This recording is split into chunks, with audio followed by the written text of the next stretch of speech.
Robert, it's game day. Manchester United play Sunderland in, again, what is a huge game for Manchester United. There's been reports about RUBEN AMORIM being sacked if Manchester United lose this game. There's been also talks about, obviously from David Ornstein, saying that AMORIM's job is not in threat, regardless of what happens against Sunderland. So contradictory reports, but nonetheless, this game is massive. And I think going into this game, there's some obvious tweaks and changes I think RUBEN AMORIM needs to make. But there are also some things that I think need to remain. And there's some players that have to start. Now let's get into it. Starting off with the team I would go with to play this game. Now, the team that started last week against Brentford, there has to be immediate changes, and that has to start in goal. This is a perfect opportunity to give Lomond his debut at home against Sunderland. The perfect game, I think, for him to start. And I know RUBEN AMORIM, Manchester United probably want him maybe after the international break, but he's had enough time to settle in. There's been reports about by the time he needed time to settle in, there is the aim that he would be the Manchester United #1. Now he's had that time, he's had that momentum, and yeah, why not give him the start? Now in terms of the back three, the three that started against Brentford was Shaw, De Ligt and Maguire. Now that immediately has to change. Now I would put in Aiden Heaven, but I just don't think he's going to start. I think it will be De Ligt, Yoro and Luke Shaw. I don't think Luke Shaw should be playing. I think Yoro has to start for his pace and also for his quality as well as just keeping De Ligt in the middle. That's his best position.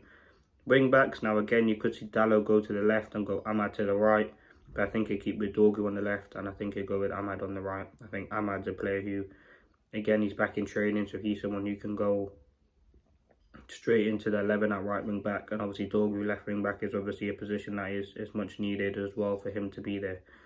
Into midfield now, I think is a pretty obvious substitution, or not substitution, a pretty obvious change. Ugarte goes out, Casemiro comes in. I think Casemiro obviously served his one game ban now. He'll be ready to go in this game. Another opportunity for him. You don't have to prove anything, but yeah, I think against the Sunderland midfield, who has got a lot of quality, a lot of energy. Ideally, you want someone with legs in there, but in terms of quality, Casemiro is way better than Ugarte. And obviously Bruno will be next to him. I think Bruno Fernandes, again, what I've seen from him the last game was him dropping very deep to receive the ball. I think what you want to see in this game is him going forward, him being able to get on the ball in the areas where he can be most dangerous, and that is the closer towards the goal. Now the front three pretty much picks itself, Cunha, Mbeumo, Sesko. That is the strongest front three United have right now. Again, you want to see a goal for Cunha, you want to see a goal for Sesko. And a goal for Mbeumo, really. That is kind of the aim.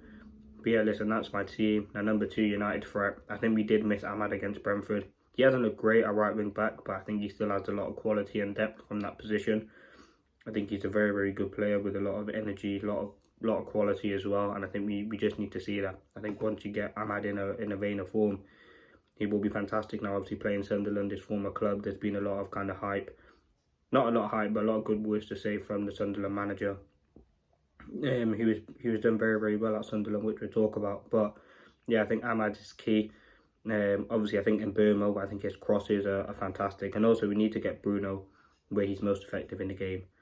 Now, in terms of Sunderland, now they're on a great bit of form. They've beat West Ham in the opening game. They've had a few draws in there. They've beaten Nottingham Forest, which was probably one of their most impressive results this season. And yeah, they've obviously a very, very good team in the Premier League. They're quite high. I think they're 5th in the table. So they're quite high up in the table. They have a very, very good team. They've obviously got not a lot of Prem experience, but they've got good players in there that do have Prem experience. Granit Xhaka. I know they have Masuaku at left back, who's someone who has Premier League experience as well. They also have a lot of young players, but they're also energetic and they can cause problems. And we know that teams to stick it on Manchester United can cause problems. And I think that's what AMORIM has kind of alluded to in his presser. He said teams are going to be going for Manchester United because we know we're under pressure. And ultimately that is true. I think United are one of the clubs under the most pressure right now in the Premier League. Even like the teams at the bottom of the table, the Aston Villas, the Wolves, the West Hams, especially due to the size of United as well. And I think that adds ultimately a lot of pressure for RUBEN AMORIM. And there should be pressure, rightly so. To have the start to the season that we've had is not nowhere near good enough.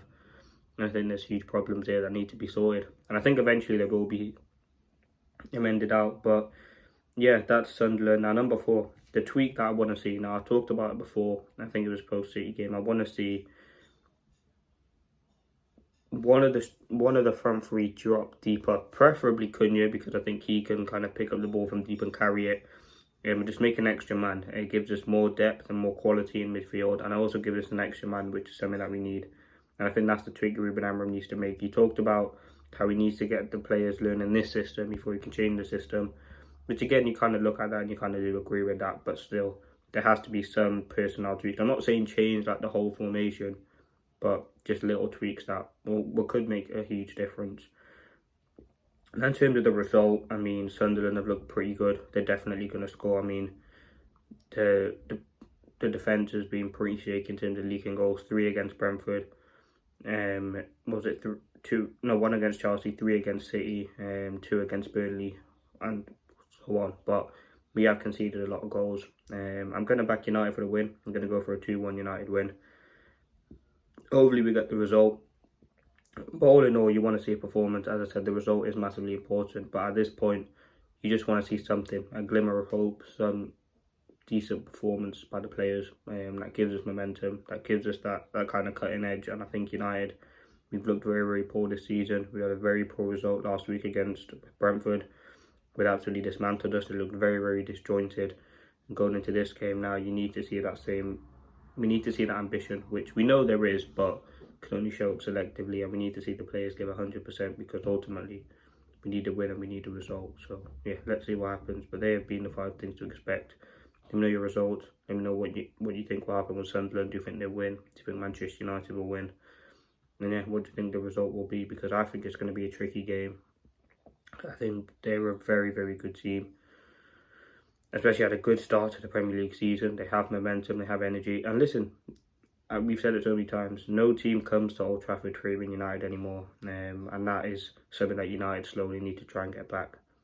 They come to Old Trafford, not expected to win, but very well knowing that they can easily destroy Manchester United. Like, it could be a 3-0 game depending on which Manchester United turns up. But let me know your thoughts.